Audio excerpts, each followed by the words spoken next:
And we're live. Nice. Awesome. Give me 1 second, everybody. For those who might be joining, I'm going to add my friend Nick to this.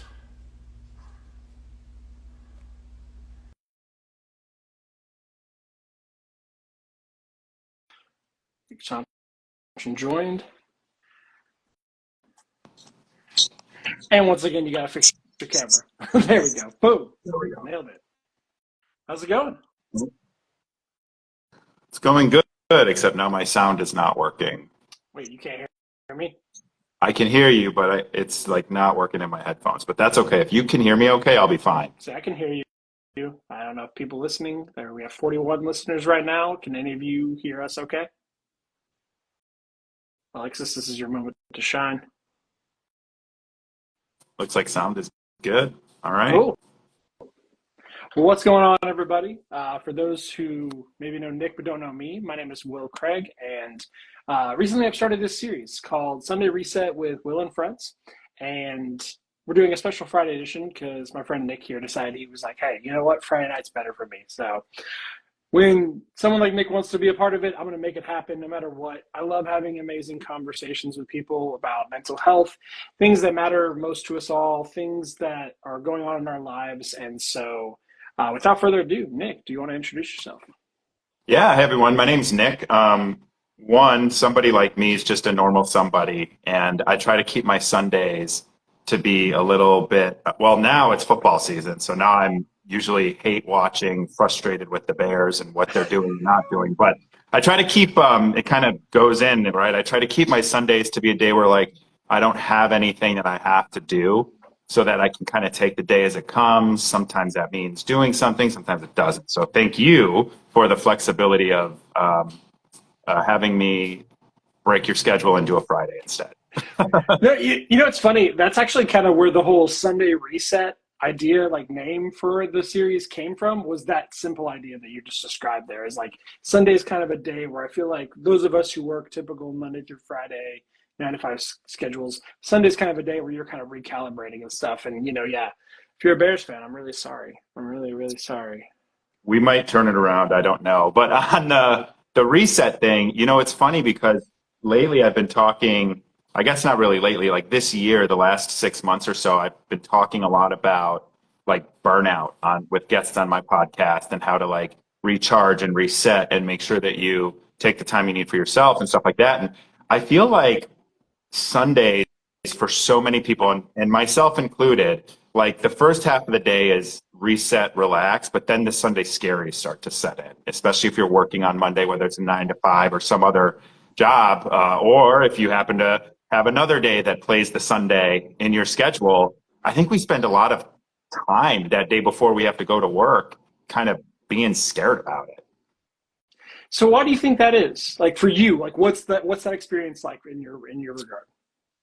Well, it depends. Sometimes I have them, sometimes I don't. Usually it's less about the job for me and more about like where I'm at mentally. So like if I have a good if I'm like recharged and feeling fine, like it's more so like, oh, I got to give up a little bit of freedom again or a little bit of autonomy in a sense, right? But I think for a lot of people, it's like this grind, and again, it's like this for me sometimes too. But it's just this grind, and it's for a lot of people, it's not always fulfilling. It's sometimes probably pretty toxic in the workplace, and I think it just kind of like weighs on people, and you give up so much of your really your autonomy and your time working that it just kind of I think is a realization when you're giving up a time that day or whatever where you have freedom.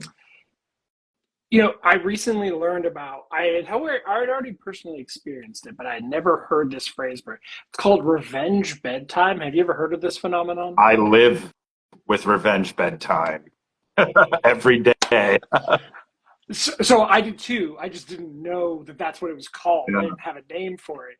And then my wife's like, you know, we do that literally every night, right? Like it's that. So for those who are unaware, revenge bedtime is this idea of people who essentially like your whole day is taken up by either your job or it's taken up by, you know, personal obligations, things like that. And then you get to this part where it's like you know you should go to sleep, but you're like, no, this is my final moments for me. this is my final moments where I can breathe.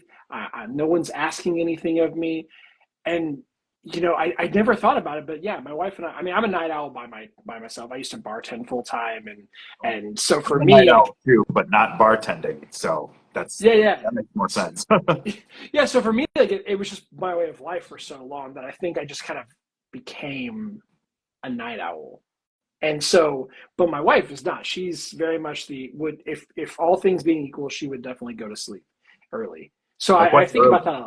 that. I mean, I think if she could do it, she won't. But I think if she could, she'd be at probably like 9 p.m. Oh, Um, but that's she when can't. my that's when I'm like kind of winding down to start up my what is it? What did you say? I forget what it's called. Revenge bedtime. Revenge bedtime. Yeah, yeah, yeah. I've heard it called other things too. I actually learned about it like a year ago and realized, oh, that's what I've been doing forever. But yeah, it's interesting. So what time do you usually stay up till? Oh, I'm probably somewhere between. She can fact check me on this. She's watching right now. Hmm. Probably 11:30 to 1, somewhere in that neighborhood. Same, Yeah. exact same. What time do you Yeah. get up? Typically around 6:37 ish, somewhere in that neighborhood. Um, I would say it just kind of depends. If we're both working from home that day, I work from home full time in my day job. Um, she said too late. She's in the comments like it's too late. Trust me. But yeah, but it's funny because I think about it in terms of like what should probably happen. We should have a routine bedtime every day. We should have a routine time to wake up. I mean, have you ever actually successfully got a good routine of going to bed and waking up? Yeah, the routine when I was younger and in school was stay up until 4 and then sleep until 11. Well, so here's the thing though, and there's this book called I don't remember who wrote it.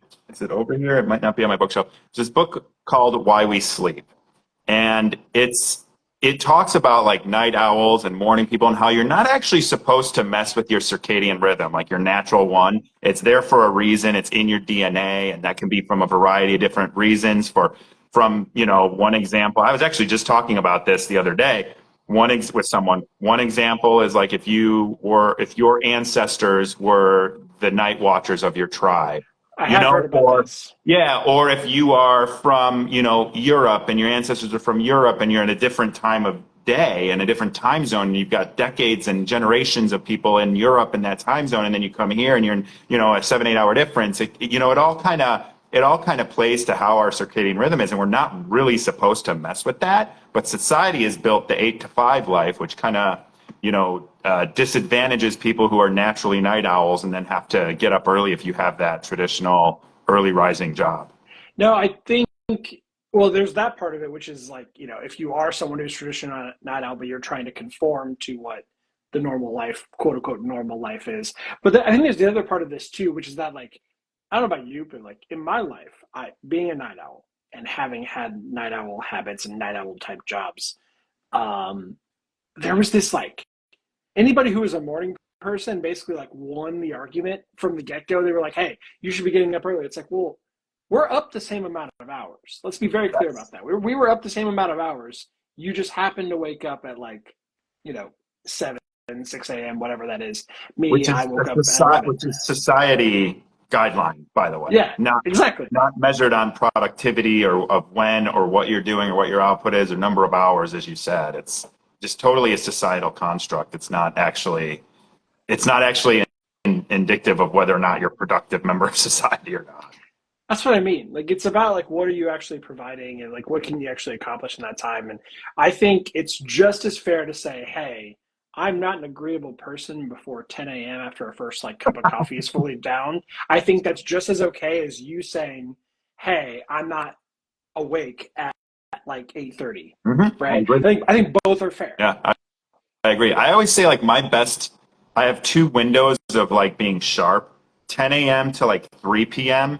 I'm on my game. And then again, it's literally like 9 o'clock to midnight. I get creative at that time. I'll sometimes find myself doing things during that time that like most people would maybe do earlier in the day. But, I think it's important to the best that we can though to kind of like listen to that because if you're not like for me, like the example of being creative at night. Like I get creative at night. So like, why wouldn't I take advantage of that? Whatever that ends up being at that time.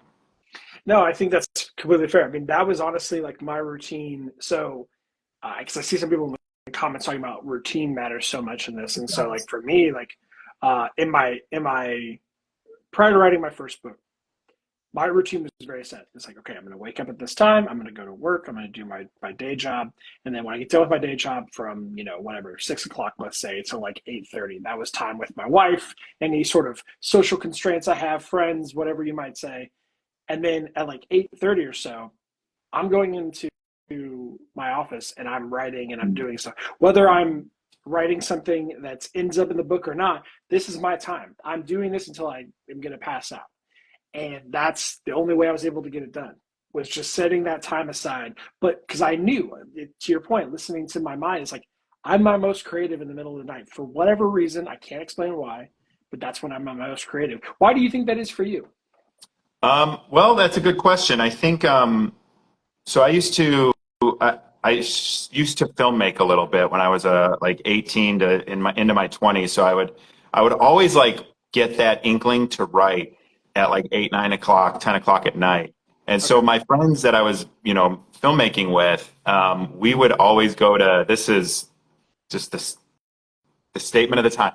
We would go to Denny's because Denny's was Nice. open 24 hours. Of We would order course. ourselves a Grand Slam, and we would sit there and we would storyboard. We would write out stories. We'd stay there till 3, 4 in the morning, and then usually go back to, either again, I'm like 18, 19 at the time, so I'd go back to my mom's house where we were staying, and then we'd stay in the driveway and do it until the sun comes up and keep going. And so it just kind of like that was something there that was always a bit of a exciting thing that I tied with at night. And I think that creativity just comes to me at night because a lot of the distractions are gone from the day. Yeah. So whether, that would be school at the time or, work. I've been working since I was 15. So it's like I was bagging groceries at night when I was, a young kid, young teenager too. So I think to me, it was just, that's the moment. And it's very similar to this like revenge bedtime thing where it's like, now I'm done for the day. The brain's getting shut off, not working. I'm school, whatever it is you're doing, your second job, raising kids. I honestly don't know how people have kids. I've got a dog and it's like way too much for me to manage at the end of the day. But it's like, you get to that point where it's like, okay, now I have the freedom to stop thinking about all of the things that I've been thinking about and doing all the things I've been doing all day. So then I think for me, that's when I'm like, okay, I can get free and I can not worry about some of this other stuff. And then, it gives you a little bit of the freedom. That's my take. I think that's what it is for me, but I'm sure it's different for other people. Some people actually might get more anxious in some situation like that as well. Yeah, I think because I think there's definitely something to be said about if you know you have to wake up at a certain time, you get to a certain part of from an anxiety perspective where you start counting the hours. Okay, well if I don't fall asleep till now, I'm only gonna get this much sleep. And then like every minute that goes by, it's like that's that much less sleep. So I definitely hear you there. There's an Um, episode of Friends with that. If anyone's ever watched Friends, where it's have you ever watched Friends? I've watched bits Uh, and pieces. I can't say I've watched like beginning to end, but I've definitely there's watched like a lot of it.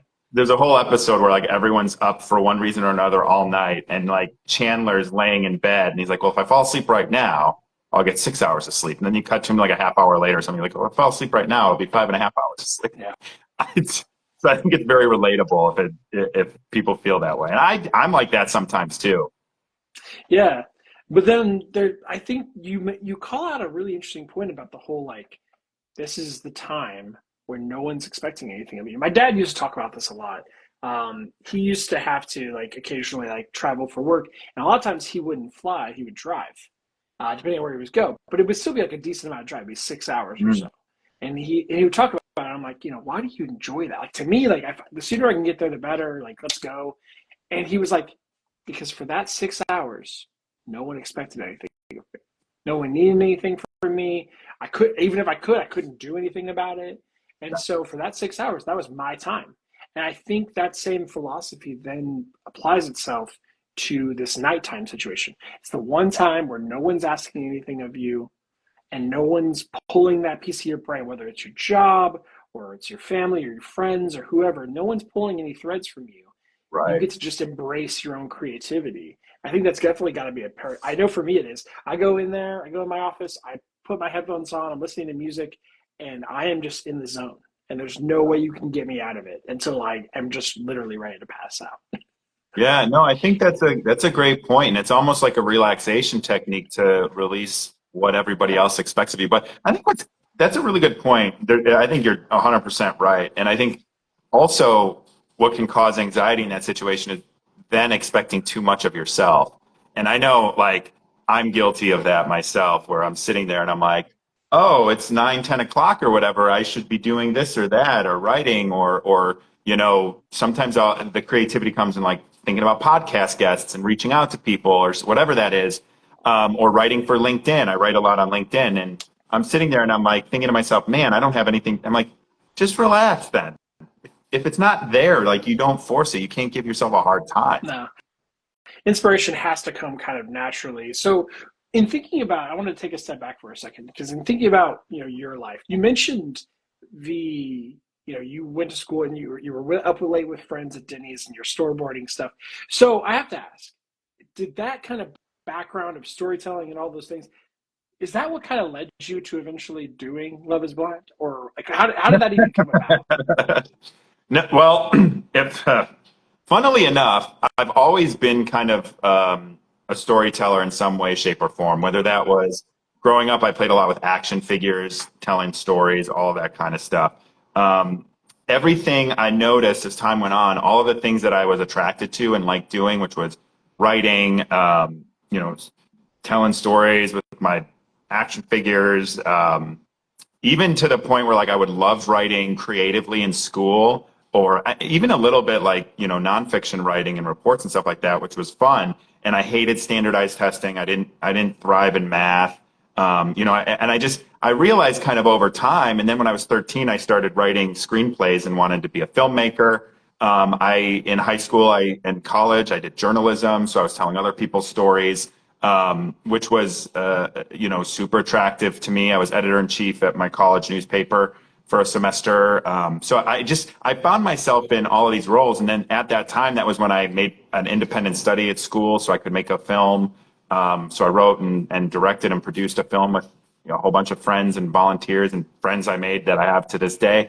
And then I took a marketing class. I think it was my freshman year of college. Took a marketing class and I was like, oh, this is a way I can actually make money doing this instead of spending money doing this, because it's a lot easier now. I'm not saying it's cheaper, but like, I spent my own money on like $5,000 camcorders so that I could shoot like 720p, which now we have Meanwhile, we can phones. do on our phones. 4K, Yeah. you can do 4K on your phones now. So like, I was so invested in that storytelling stuff and that filmmaking and all of that I was like spending as like a 19-year-old working at the grocery store, bagging groceries and being a cashier, and then, getting a better job and working at Old Navy as a front end supervisor. It was like, my God, I'm making, at the time, like $8.50 an hour or Back when whatever. And the minimum wage is 7.25, you're like, this is great.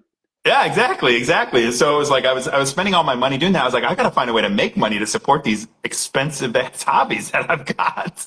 And so when I got into marketing, it kind of gave me that storytelling itch. I still did some filmmaking. I still do some writing every now and then, and I dabble in it. But when it comes to the show thing, it wasn't. It's almost ironic to me because in college, I did my final project for my bachelor degree was actually in 2010. And I did an entire project that was going to do a full film premiere that was, completely marketed on social media. And that was my final project, which was unheard of at the time. The reason that I did that was because it was a time when reality TV, because it was the WGA strike, reality TV was just exploding. And I was like, everything in school. I didn't say this. I went to Full Sail University, which was a film school, but I went for a business degree that was focused in entertainment. So I was going to learn the business side of things was my idea so that I could use that to get into the industry. And then, hopefully eventually be able to write and direct and all of that stuff that I taught myself how to do. So fast forward through all of that. At that time, I was doing my final project, everyone was talking about reality TV, everyone's projects and all the discussions were about reality TV. And I was like, and this isn't a diss, but I was like, that's not the kind of filmmaking I want to do. Right. So to me, I'm like, I want to tell stories. I want to tell narratives. I like my whole style was like, let's take something extraordinary and extreme and tell a really personal story with it. A lot of like what you see with like a Christopher Nolan movie, and I'm no Christopher Nolan, I'm not saying that, but like he'll take a movie and he'll tell this massive story like time travel and Interstellar or dreams that alter reality and stuff and Inception, stuff like this. But like at the core, it's actually a story about one person or two people, right? So like those are the kind of things that really I liked. And to me, reality TV and its explosion at the time was something that I wanted to steer away against. I never really watched reality TV, a few shows here and there. They recruited me off of LinkedIn. A casting director reached out to me because LinkedIn was the only social media I had any presence on. Really? I was a leader in software marketing, and so I'd post about that. I did every now and then I'd get like a speaking engagement or something. So I was pretty active there, and they reached out to me. A casting producer did on there, and I had only heard of the show because everyone was talking about it during COVID, and this was the end of 2020. So I went back, and that's when I first watched the first season. Because I was like, well, if I'm even going to have this conversation, then I need to know what the hell is going on with the show. Yeah. No, okay. So everything kind of leads up to that. So you are someone who is like a purist in a way where you're just like, this form of art is what I want to accomplish and all these things. And then this kind of just happened by happenstance of sorts. I'm curious though, like now having gone through it, do you have a different found respect for what it takes to create reality television? Oh, that's a good question. I've never been asked that. I think, well, one thing I will say is I knew enough about the industry, just probably about as much as anybody who pays a little bit attention to what's going on around them would have. Like, I know they're highly produced. I know it's editing and there's all sorts of tricks and stuff in the production. But what impressed me, and at the time I had watched season one. Obviously, I was season two, so I'd only watched season one. I'd watched one season of The Bachelor, but like in a group setting to like we had brackets and all this stuff. I think that's fun. And then, just a handful of things here and there. I never really paid attention. But what was so impressive to me was getting to the set of the show. And it's in this giant warehouse when you're in the pods. And I remember I walked in and I was like, oh, this is impressive.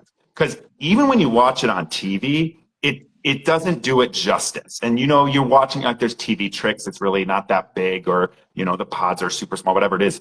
I have to say, I was like, holy shit, this is Hollywood. Like this is freaking crazy. The That's what I pods, mean. yeah, it's like gigantic. The set, like, well, no wonder everybody thinks you're in a real living quarters and it's not a set because it looks and feels like a real living quarters until you Right. walk out the door and it's a bunch of producers, cameras, lights, and crew. It's just so I was very impressed by the stature and the size, and at the time, like reality TV is cheaper to produce. I don't think anyone's going to deny that, but like it isn't that cheap when you walk on that set and think, oh my goodness, like this is far beyond just filming people, in their house or in this, this podunk little, pod or whatever for this situation. Yeah, I mean that's what I mean. Like I something I've learned constantly in life is a lot of times the end result of what most people will see, especially when you're talking about social media, but in so many other facets of life, the end result of what you see, people see that and they have no idea what goes on either behind the scenes or what led up to that moment. Like a perfect It's a example. highlight reel. Yeah. But like as a perfect example of like a person as an example, like Matt Rife is a stand-up comedian. He's Yep. massively successful in the last like year, right? Especially with COVID and everything, his YouTube videos, all of that, everything blew up. And so a lot of people look at his arc and they go, oh, well, look at this overnight success. And I'm not saying like there isn't some like instantaneous success over one of his videos going viral, but anybody who's been in the comedy circles knows like that dude has been working constantly since he was like 14. He was Right. literally like 14 years old, like trying to get on stage at an open mic, and his like grandpa would take him and such. And it's like he's been doing this over and over and over again. He was on Wild 'N Out and he had all these things. And it's like, you see this end result right now. What about all the things that led up to it to make him be prepared for that moment? And so I think the same way, like we see this end result watching Love is Blind or The Bachelor or any of those things. We watch it and we see this, and we have no idea the magnitude of which that it goes into. And so I was curious, as someone who is a studier of the arts, like how you feel about that. So then post show, what's that like? You get done, reunion's done, everyone's gone their separate ways. What happens to you? Yeah, really quick on the first piece, I'd love to add some thoughts on that, if you don't mind. I, Well, means yeah, kind of like what goes into these shows, and it's funny because my podcast is having its season premiere next Tuesday, and I have a Bachelor producer and other show producer that's produced for almost 20 years on as a guest. His name's Michael Carroll. He's awesome, and I talked to him and hearing a lot of kind of he tells how they manipulate you into the story that they're going to tell whether you want to be a part of it or not. Like whether you you either want lean in or you can just like go with it or whatever's going to happen. That's It's going to exactly happen what either it way. is. Yeah, that's exactly what he's like, oh, when we need to get something, we know we're going to get it. And we have little tricks to get it out of you. And so it's like, and he shares all those, and I include everyone to listen to it, or encourage everyone to listen to it. So for me, when I look back on it, I think one of the most challenging things for me, and I've been asked this before by guests on my show and in interviews, but like one of the most challenging things for me is like I'm a very nuanced person. I've always been nuanced. There's a lot of layers. There's the way that I think, the things that I do, the things that I care about.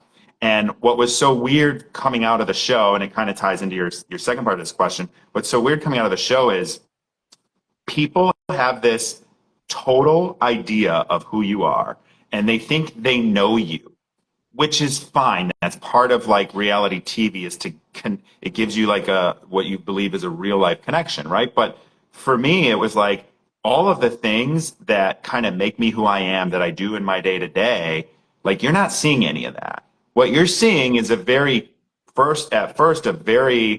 isolated, controlled environment where I'm doing things that are unnatural to me, out of my routine. To all the people that have been saying that in the comments about how important that is for your mental health is your routine and structure. Like all of that's gone, and I'm put into someone else's structure. And so you kind of have this whole like, okay, well, I'm not in my natural environment. Where can I reveal real parts of myself? If I say something, listen, there's a lot of stuff I said or could have said that could have been taken out of context and I'd be canceled. But it's context, right? You lack the context in these shows. And so when I come out of it, and everybody who saw me at the grocery store, saw me at the bar, saw me at the restaurant, walking down the street, DMing me, following me on Instagram, whatever that is, they all have this perception of who I am, which is far more about like what they've seen and what their interpretation of what they've seen is than it has anything to do with me and who I am. And so that was really hard for me. And I've told this story before, but I'll tell it in a quicker version. But we had a publicist coming out of the show, and they did an onboarding kind of interview with me and asked the things I wanted to talk about. And I said, well, there's like 3 things that I really care about. One of them is mental health, and I struggle talking about it, but I want to get better at it. And I think it's important that people see it's hard for, me or a man or whatever to talk about it. I wanted to talk about, overall health and holistic wellness because, for those you don't know or don't remember, I make my own toothpaste, I make my own soaps, I make a lot of my own condiments. I just make a lot of my own stuff because I don't want the, bad ingredients in it. So like I want to talk about that. And then I wanted to talk about news and politics, and not from like a partisan kind of way, but like almost a level up and be like the issues that I feel are important to me that I think people, if they had a more nuanced and balanced viewpoint on, like you could kind of bring people together on that. And the publicist was like, okay, well, politics is out. That's too dividing. You can't talk about that. You can't do anything about that. We could really do some of the mental health stuff, but you got to keep it high level. You don't want to get too serious and start bumming people out and become a Debbie Downer. And then with the holistic stuff, yeah, you can make stuff every now and then, but you don't want to do that too much because you're going to alienate big brands from wanting to work with you. And I'm like, oh, So the three things that I just said are the most important to me, I can't talk about. It was like, so it's like, so not only am I like kind of, my 15 minutes of fame is for a relationship, which is fine. That was a big part of my life at that time. But then all of the other things that make me human and have been a huge part of like the person I had become, I wasn't, supposed to talk about. And so not only am I not able to like express myself theoretically, I still did. I didn't listen to any of their advice, but yeah, the Good for first thing I you. did was I went on Breaking Points and talked about my politics, and then I started making videos of how I make my toothpaste and my soaps and all that stuff. And it is what it is, and I talk about whatever I want to talk about when it comes to mental health, wherever I'm at the time. So, but what really is struggle at that point, and I think everyone on a reality TV show goes through this. It's to the extent at which they fight against it or decide to be consumed by it, which I could have a whole conversation with a whole bunch of people about that.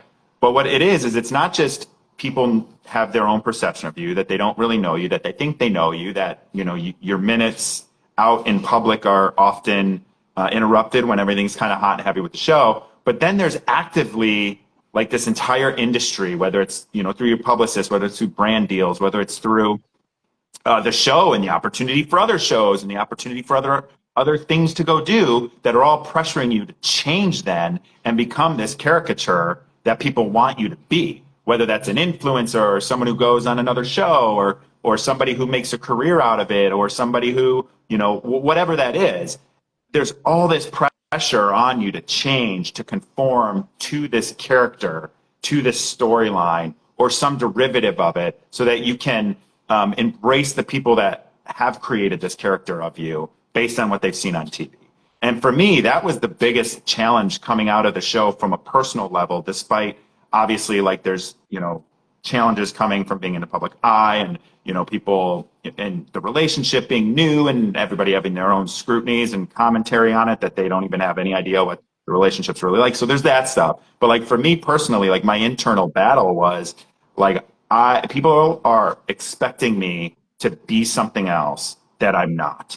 And the pressure is there to make money. The pressure is there to, go to promote other shows, get paid to walk red carpets, to go on these extravagant trips, to do these brand deals. And like, I didn't do any of that.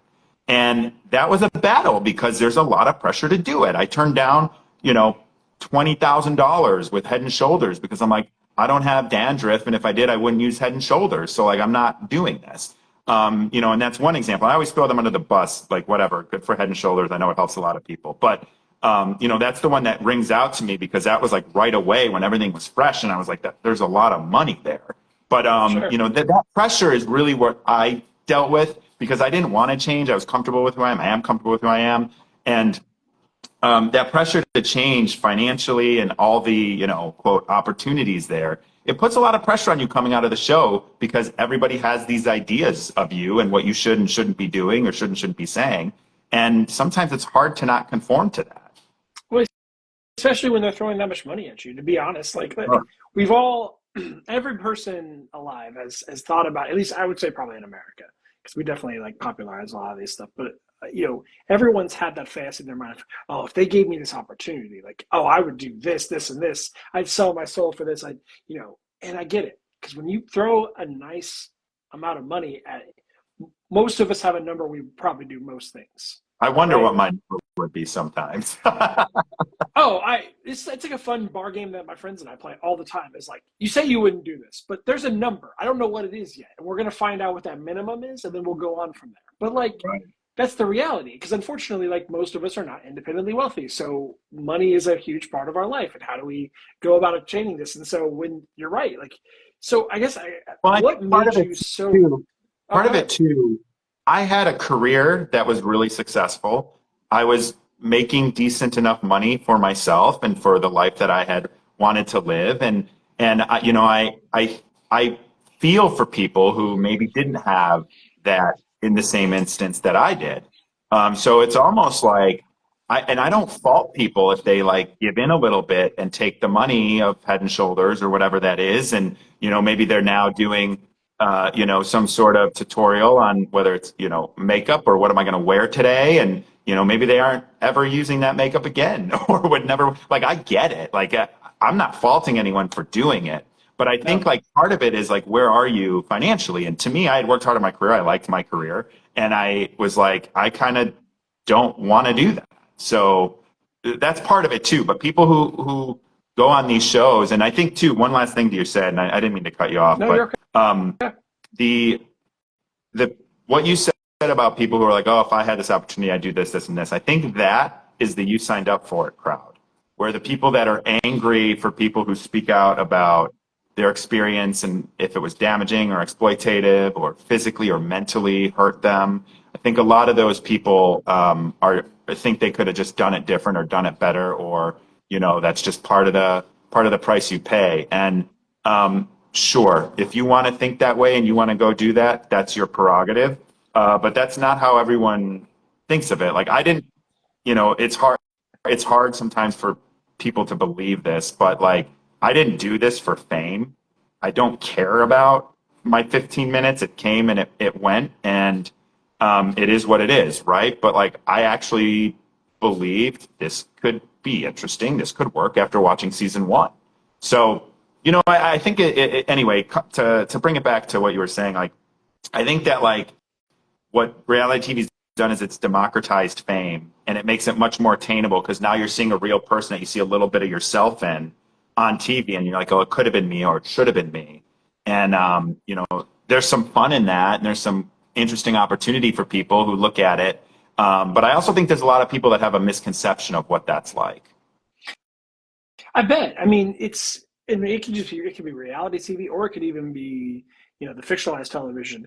I mean, you think about it, like how many times have you seen an actor or actress portray a character so well that like people don't like that person in real life? I think about the first one that comes to mind is I'm blanking on his name, but in Game of Thrones, oh God, Joffrey. You Oh know, yeah, Joffrey. Oh I I mean that person, the actor who yeah. portrayed him, did nothing wrong, No, but he did that part no, so well he did for it so Ramsay well. for That was his problem was he did it too well. yeah. And you can go through the history. So even in fictionalized like shows and movies, if someone plays their character so well, I could think we would almost have a negative connotation going into that. And so I have to imagine there's like an extra layer of that when you go into reality television because it's like, oh, I'm not seeing Nick portray somebody else. I'm seeing Nick Thompson. I'm seeing this. I'm seeing you. You're not Yeah. portraying anybody. You're not acting. I'm seeing Nick Thompson, right? Is that? I mean, so Well, what? When that, you that threw was out the my idea of the, I was gonna say you threw out the producer part where they could like throw you curveballs and things to like kind of get like we're gonna get this story. How do you manage that even when you're actively on the show?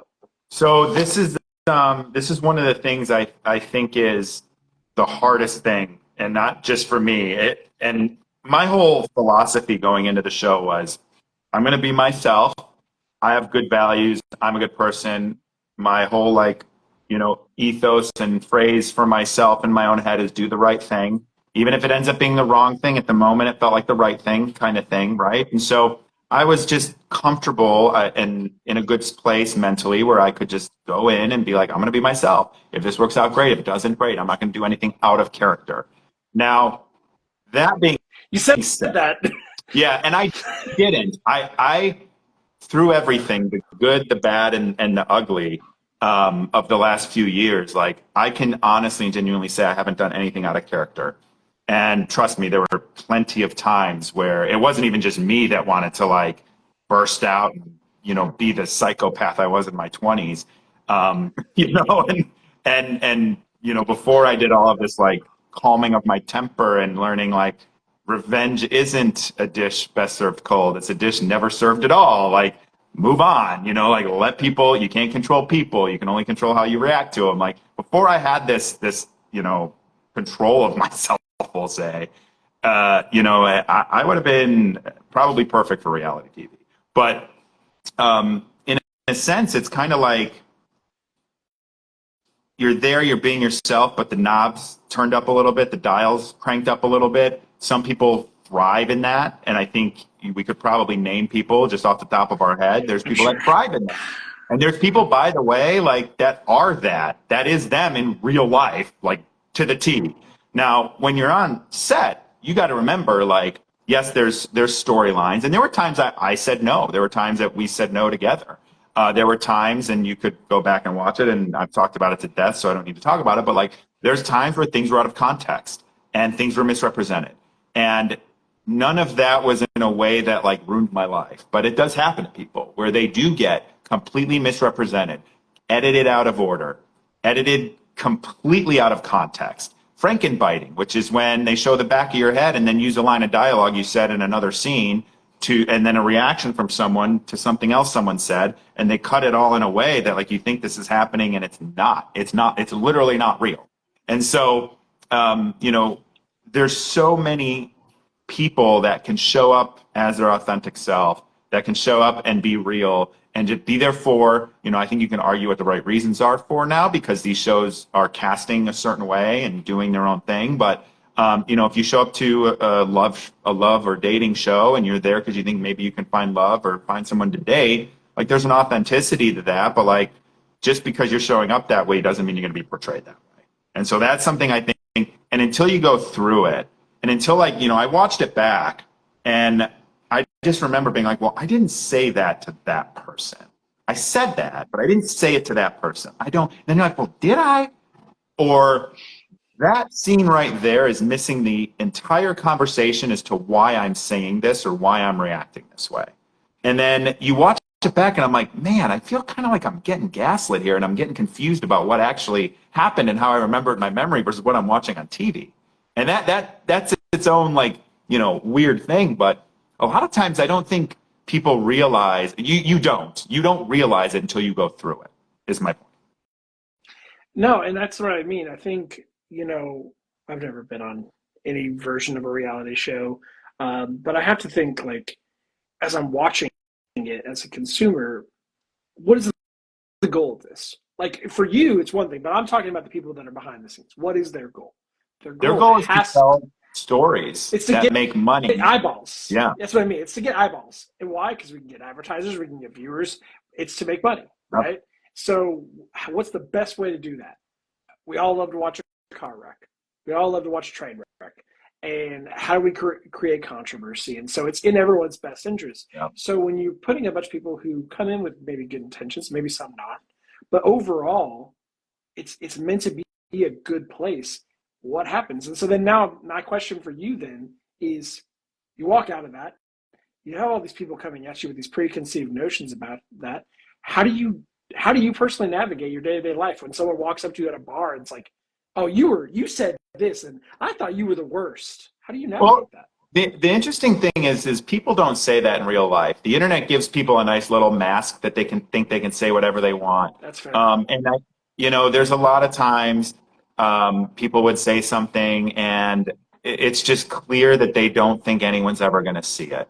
And they're just shouting into the abyss their pain or their trauma, their frustration or whatever triggered them about your relationship that reminded them of theirs or whatever that is.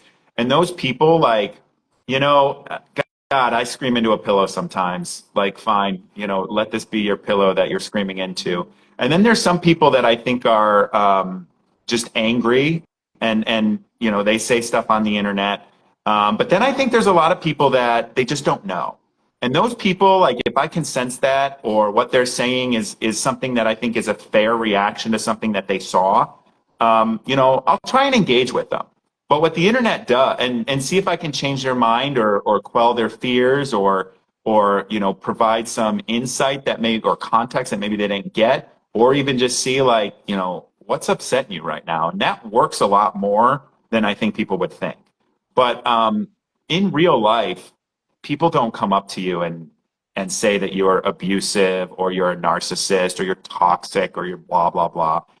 They will occasionally. I mean, usually it's like under their breath, you hear them. They don't come up to you and say, oh, you're a narcissistic, abusive psychopath, or you're a psycho crazy girl who shouldn't be married. They just say those things online because they don't have to deal with the repercussions of it.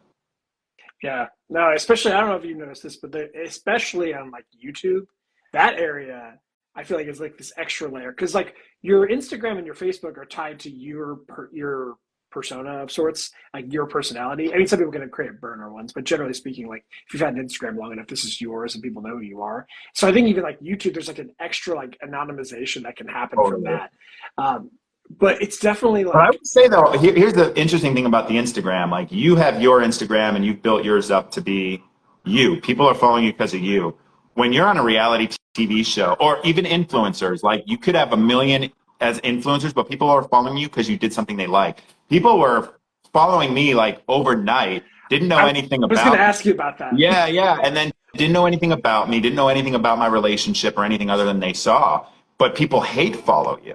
And so like they're mean and they're following you because they hate you and they're waiting for you to post something that they can hate on so that they get like whatever little release they get from doing that. So it's different. And now I think it's more of it's more of an organic following than it was 2, 3 years ago when Yeah, right people after the were, show, I'm sure like oh it was yeah. everyone like, I know your name because you're on this thing that I watch. Now it's like maybe And some the of those people have drama. They left. want drama. They want and the shows push the social media or use social media to push the drama too. So it's like it's very much like a all encompassing campaign for the shows, the way that they push the drama on social media. So, people would, something bad would happen in my divorce, for example, or someone would say something and then all of a sudden I'd get like this influx of followers because people are just waiting for me to respond. And it's like, I'm actually not engaging in any of this shit. So thank you for the follow. You'll be disappointed when I don't respond. Oh, that's my favorite. I remember there was like one time on because I share all the videos that I do on here. I also share on across other platforms, and I call that YouTube because YouTube specifically is usually where I get the weird stuff. And whenever someone like has something just Weird stuff on YouTube too. I didn't mean to discredit that, but I oh hear no, weird not at shit all, on my not at YouTube. all. It's like, the hell are you? Yeah, and it's like so. But what I think is funny is like someone will say something mean, and like not it has nothing to do with anything I'm talking about. It's just being mean to me, and then my reply is always something along the lines of like sick burn, and then the best part is then the reply to that is usually someone else be like, see, he's even chill in his response to you, and it's like because like my thing is this, and it kind of goes into something you were saying.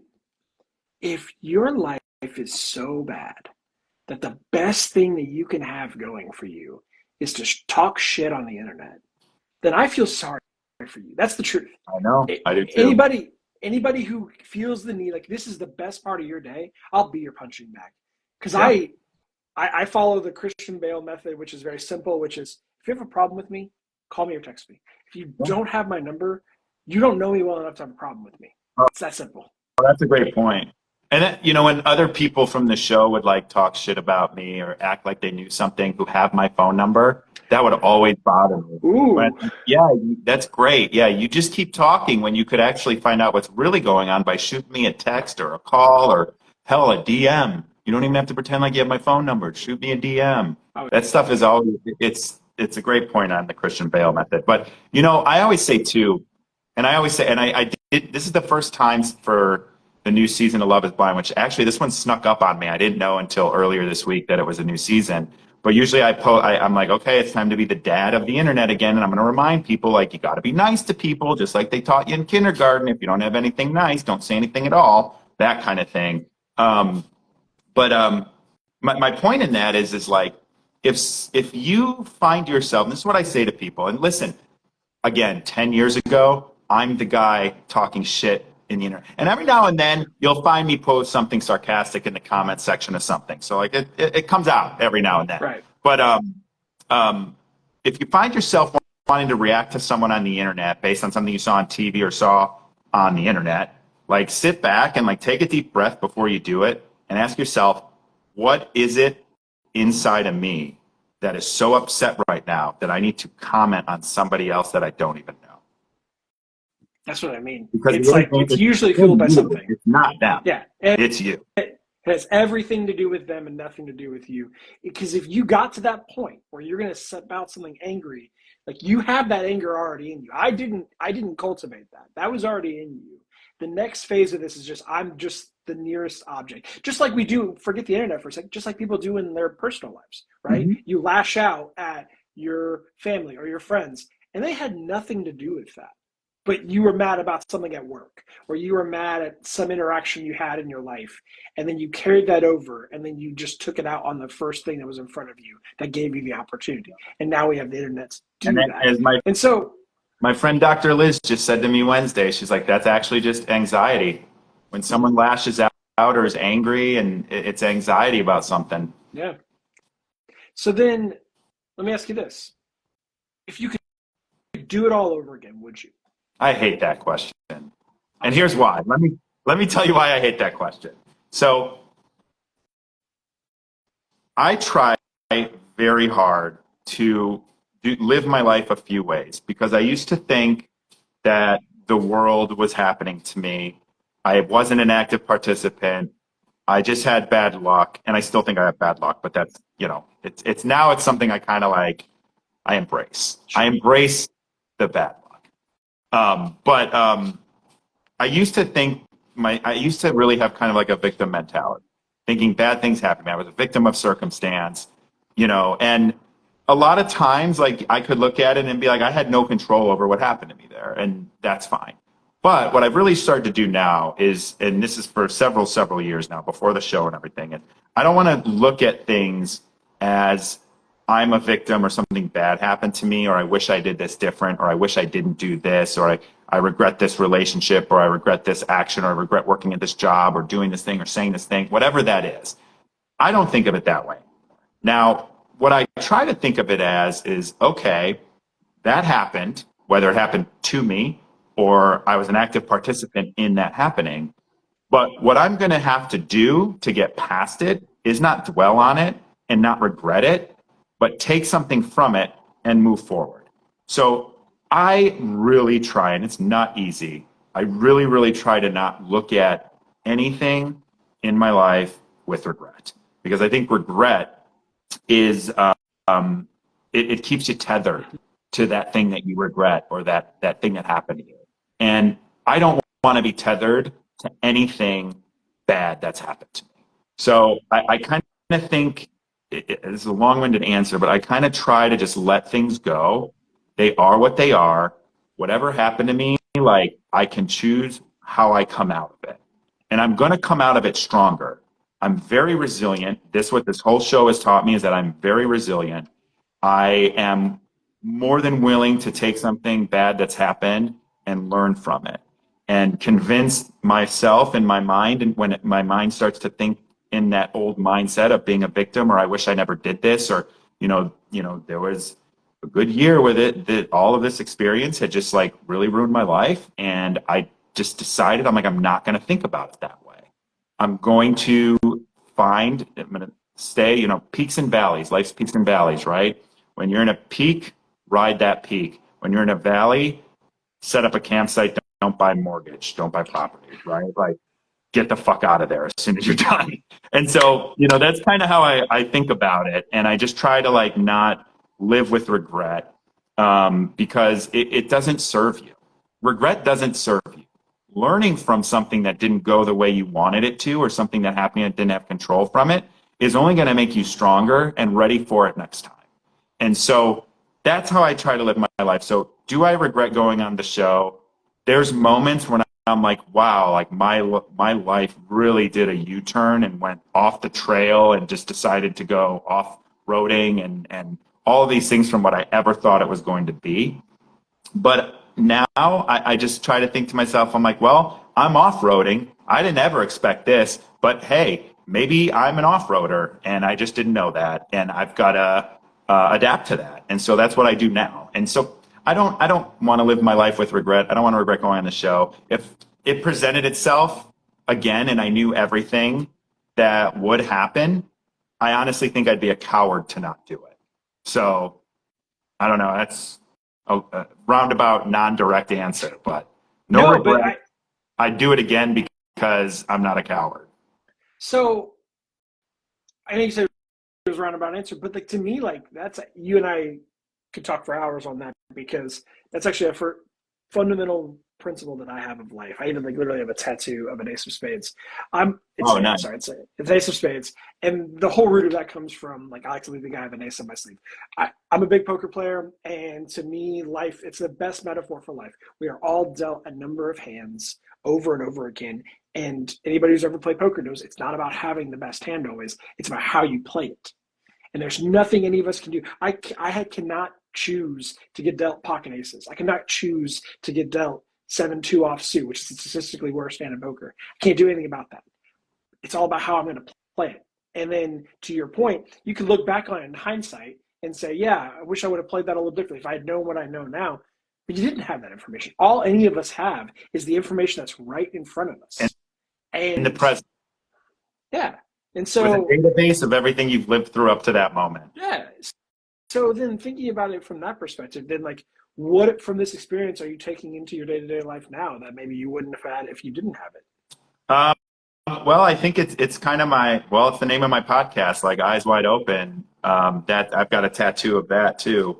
What I'm taking into everyday life is like, no matter what the world, there's two things. One, no matter what the world throws at me, I can handle it. I will handle it, and I will come out the other side, and I will come out stronger. And that's not good for the bad things on the other side, right? So that's kind of one thing that I look at that I've taken out of it. Again, it's like the resilience piece. Like I knew I was resilient. I knew that I was strong. I knew that I was, even with, the mental health stuff that I've been challenged with for most of my life, like even those things, like I'm strong. And this whole thing just made me realize like I can take anything that this world is throwing at me. And I should be proud of that. And then the other thing is like, I'm, the eyes wide open thing, like my whole thing there is like, you can't go through life not paying attention to what's happening around you. And so to me, it's like the whole eyes wide open thing. Like I'm going through life with my eyes wide open. Like I'm aware of what's going on in my world. I'm aware of what's going on around me. I'm aware of my role in all of it, the good and the bad. And I'm going to keep doing that because it's far too easy to just kind of fall into your routine, your life, your job, your relationship, your friendships, your family, all of that stuff, and not really live your life for yourself. And I think that's something that I kind of knew beforehand, but this has really helped me put into practice because when, a lot of people in the world know you and have this opinion of you, you've got to be like headstrong and you've got to be heartstrong and you've got to stay who you are if you really want to survive any of it. Well, and the best part too is like, who you are. Like all these people can have an opinion. I don't care if you've been, like you said, like overnight fans and overnight followers, or you're someone who's just getting started and creating content or however you want to do it. Like you have to always be rooted in knowing exactly who you are because people are going to draw an opinion of you, whether you like it or not. Oh, and it's not even just reality TV or anybody who's got, a moment of fame. It's everywhere. People at your job, they have an opinion of you. They don't know. Your partner has an opinion of you. They don't know everything. Like everybody has an opinion of everybody. And if you know who you are and you stay strong and foundational in that, like the people that want to know you and like you, they're going to be there and you're going to shed the rest. And you don't want the excess weight. Exactly. Like that's the takeaway. Like I want everyone to come from this. If they're watching this live or watching it later on, is like that's the reality. Like even whether you've been on a show like Love Is Blind or you are, like you said, navigating your work life or your home life, that is something we all have to keep in mind. Be very true to who you are. If you believe that, nothing else matters. None of it matters. None of it matters. What other people think of you is, again, it's a reflection of them. And if you ever have heard of Carl Jung, he talks about the shadow. And I did a shadow workbook, which I do have right here in my book. Highly recommend this to people. It's called the Shadow Work Journal. This is the second edition. It's a guide to integrate and transcend your shadows. What people put on you is actually a reflection of them. It's a part of, if they don't like you, it's a part of themselves that they don't like, that they're putting onto you because it's in them, but they haven't come to peace with it. I highly recommend that, looking into that, to shadow work yourself, because it'll be a very, very, very big game changer, and you'll look at the way people look at you a lot differently. Oh my goodness, that's so great. Anything else? I mean, I know I told you an hour. We're now Are we at an one hour minute past. already? Oh Yeah, I wow, know. this I is can't can't believe it either. yeah, it's Um, super easy. I know. Um, But no, I just anything going on in your life you want to share with people? man, it's October already. I feel like it's my favorite month of the year. I love Halloween, both the movie and the holiday, and so that's kind of exciting. But yeah, just follow me if you don't on Instagram. I have a podcast called Eyes Wide Open. I interview pretty much anyone that interests me at this point. I used to have a little bit more of a mission. My mission is to help people go through their life with their eyes wide open, but like now I'm kind of like getting interested in something. I've got a new season launching Tuesday, as I said, with a Bachelor producer. But then I've got a Kate Eckman, who I was just on her podcast. She's an outstanding person, a coach, executive coach. New podcast, Raj. She's a great guest on it. I've got a doctor that's kind of leading the way in stem cell research. So whatever's interesting me at the moment, I have someone on to talk about it. The 100th episode is the season premiere, so check that out. I'm very proud of that, and DM me if you want. I actually try to respond to most of them if I get an opportunity to. Yeah, he's not lying. He didn't know me super well before any of this. We met through a friend of a friend, and that's how it is. And I think I replied to one of your stories talking about Malort, and then that's where the conversation Is that what it spurred. was? I think Oh it my was god! you hadn't responded to anything yet, and we hadn't really talked. And then I think you posted something. I was like, all right, I have to know. Do you actually like Malort, or are you just pretending? And it's okay. I remember that. No, I actually like it. Most people don't even know what it is. It's a But Chicago I like to thing. malort. When people come from out of town, I like to malort them. They don't have any idea what they're signing up for. It is. It is.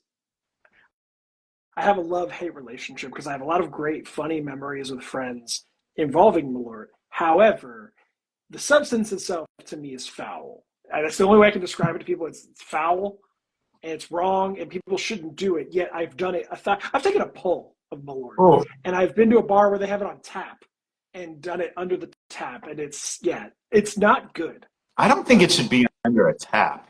Oh, Part of I feel like part of the allure of it is they go like to the bottom shelf uh-huh. and then they pull it up and it's usually almost full or almost empty. It's never like halfway full or empty. It's either no one's drinking it or everyone's drinking it. And it's like this little pour and it's like all part of the process. I don't think it should ever be under a draft. It's weird. It's a place. It's a bar. There's one in Chicago. It's called Kuma's, and Which one? What's it called? Kuma's, I believe. Kuma? K The U. burger Yeah, place? yeah, Oh my God. They would have it. If any place was going to have it on draft, they would have it on yeah. draft for And sure. then I think there's one in Indianapolis, if I'm not mistaken, and they also have it on draft. Oh, okay. Well, I'll be Yeah, finding that because every time I go travel with my friends, we go find some bar that has Malort. So, it's become a thing among my because like a lot of my friends like live in Chicago, and then we've just got friends moving out. So I've got a buddy who lives in Arizona.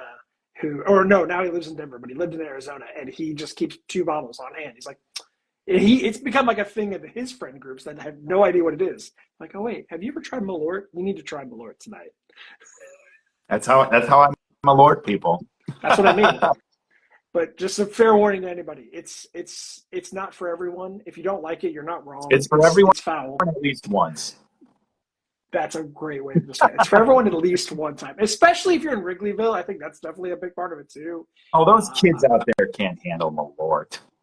but it's like a Cubs thing, right? Am I not crazy? Like I thought it was like a Cubs. It's It a was one of those. Chicago thing. I'm sure. I know. I was actually in Wrigley a couple weeks ago, and or last week, and there were people doing it. So yeah, it is. It's a thing. It's a thing everywhere. Oh yeah. But I feel like, by the way, they have like a candy corn flavored Malort for October this year. I haven't tracked it down, thank God, but I love candy corn, which is a guilty pleasure of mine around this time of year. But I hate, by the way, side note, I hate that phrase. Guilty pleasure. You shouldn't feel guilty for liking anything that's not hurting anybody. I find that horrifying that people feel that way. If you like, for instance, if you like Love is Blind, people feel guilty about liking reality TV. There's nothing wrong with that. It's what makes you happy. Who cares? yeah, no, it's entertainment. Yeah. It's entertainment. We can just produce it a little more ethically. That's That is fair. Yeah. That is fair. And I really want to thank you for opening my eyes to a lot of this. I'll be honest, not huge reality. My wife is. I'm not anti. It's just not my form of Yeah. consumption. But I've got a newfound respect based on this conversation and just learning more from you. And, who knows? Maybe I'll give it a shot. But nonetheless, like, I still have a lot of admiration for people that can put themselves out there just because whether it's, like you said, it's a reality show or you do it on social media or wherever the case is, if you're someone who's willing to put yourself out there, do an open mic at a place for music, I have nothing but admiration for anyone who's willing to do that because it's not easy. Me too. And people don't understand like the ramifications that can come with that. Like, it's like stand-up comedy is something that I do. It's just you and a mic sitting there. That's horrifying for most people. Oh my gosh. There's a bar near me that does an open mic night. I was there maybe 2 weeks ago and I met two of the people that were doing it. It was just 3 minutes. And it was like, wow, because you're going up there. Not only that, but you're telling jokes. And one of the worst things you can tell someone is you're not funny. Like in general, like that wasn't funny. When you're trying to be funny and someone tells you you're not funny, that's devastating. Imagine doing it in front of a whole group of people. And you get immediate feedback. Because if you're in a play or performing music, there's not an immediate like yes or no, was that good or not? Minus like some clapping, but most people will clap anyway just to be nice. Mm-hmm. Stand-up comedy, you get immediate feedback. It's either funny or it's not, and people will either laugh or they don't. And it's the worst feeling in the world when you say a joke, you hit the punchline, and nobody says a word. It's the reason why like I didn't let my wife come for like the first 3 years of us dating. She was not allowed to come to any of my open mics. I can't even imagine. Good for you though. Good for you. Well, now it's like my own twisted form of therapy. It's weirdly enough, I did it for years, like with the idea of like working on a bit, trying to build it up and get it into something. And then I stopped, life happened, and I frankly just wasn't feeling very funny. And now it's actually something my therapist got me to start doing, which is because what I do now is I'm in like the Tampa Bay like comics like Facebook group, so I know when all the open mics are, and then I'll see one and I'm like, you know what, I'm gonna go tonight, and I'll sign up and I'll tell my wife, and then as soon as I get done with work from like 5 to 6, I'll be in our bedroom by myself and I'll write out new material right then on the spot. Have no time to rehearse it, and I'll go perform it. It's horrifying to her. It scares the shit out of her every time. But I need that controlled chaos to like. I get that. It's an outlet for me, and if I don't, I will find a way to create that chaos in my life. So it's my healthy version of that.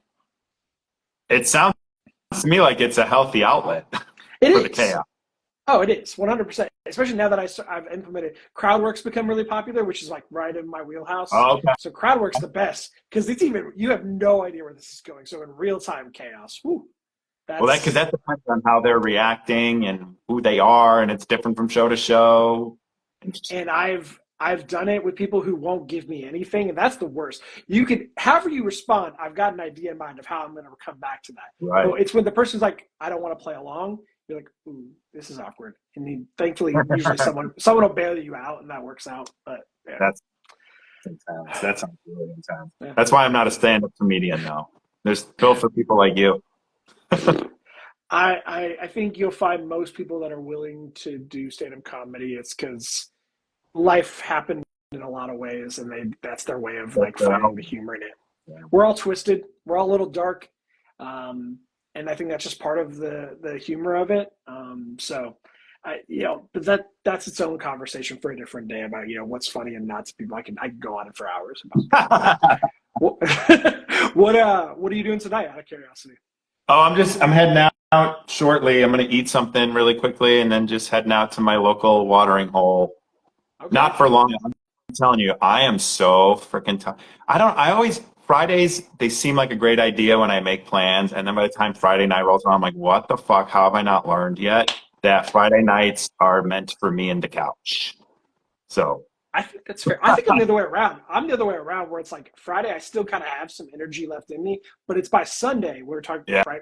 Bringing it full circle at the beginning of this conversation. Sunday is when I kind of want to I'm going to chill. Yeah. Get in the zone. And then someone said get him alert shot tonight. So, that's how you can get your that might happen. That'll probably That'll probably send me home earlier though tonight. If I'm like tired, it's just not going to be I don't ramp up anymore like I used to. Well, you told me in the beginning of this, you said you're kind of an introvert too. So Yeah. when you say an introvert, is it you're a bit more quieter, or do you mean like you draw energy that way? I draw energy that way. People are like, no, you're not. It's like, I think I know better than you. But Sure. that's the thing. It's because I can publicly speak, I can network, I can have conversations with people. And people assume introverts are just awkward, silent, and sitting in the corner of the room. And I have my moments where I'm doing that, but like I can also end up being the life of a party. But I need 5 days after that not having any human interaction so that I can feel like I have some kind of energy again. Yeah. That's you and my wife would get along in that regard thing. She works in HR as a day job, and so she's around people and doing it all the time. And she can do it. She can lean into that. But eventually it drains her enough where she's like, I don't want Yeah. to see anybody, I don't want to talk to anybody. And especially being married to someone like me who's always on, she needs her Yeah. moments. So And I think that's kind of what the Friday night tired thing is too. It's, my job, I talk a lot. I'm in meetings all day, and it's kind of like the end of the day, I'm like, I don't really want to talk to anyone anymore. I just want to just kind of curl up on the couch and watch TV. well, I'm sure you're going to enjoy your meal Yeah, tonight. I want to let you go. Enjoy your awesome. evening. Enjoy Chicago. It's a beautiful city. You're still not quite in that cold time yet, so I'm excited for you for that. No, it's nice today. It's like comfortable, like wear, a bomber jacket, a t-shirt, some jeans, and you're comfortable. I love it. So. Thank you. Well, Thank everybody, you for one, having me as a guest. Two, thank you so much for moving and being flexible on the time. I appreciate it. This was a good chat. no, I'm really glad we did it. Thank you so much. For those who are watching, check out Eyes Wide Open. That's the name. I got that Yep. right? Yes. Eyes Wide Open YouTube, podcast. YouTube, anywhere you listen to your podcasts, or Excellent. the link in my bio. Yes. Perfect. All right. Well, thank you All right. all. Have a wonderful Thanks, night. Will. This is going to be uploaded later. Cool. Thank you. Thank you.